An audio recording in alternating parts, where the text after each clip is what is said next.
का मफ़हूम है, आप सल्लल्लाहु अलैहि वसल्लम से फरमाया, जिसका मफ़हूम ये है कि अगर सजदा का हुक्म जो है मैं किसी अल्लाह के अलावा किसी और को करता तो औरत को करता, वो मर्द को सजदा करे, अपने खामन को सजदा करे।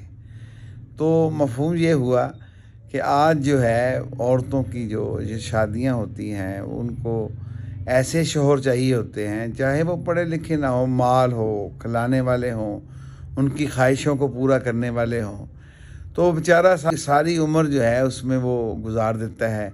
और उस औरत से ये भी नहीं होता कि वो जब घर में कमा कर वो वापस आए को मुस्करा दे उसके लिए या उसके लिए तैयार हो जाए, बल्कि वो लोगों के लिए तैयार होती है और बाज़ार में जाएगी तो लोगों के लिए तैयार होगी। तो ये बहुत बड़ा गुनाह है। हदीस का मफ़हूम ये है वो घर से जो औरत बग़ैर महरम के निकलती है तो उसके साथ एक शैतान निकलता है। बहुत शुक्रिया।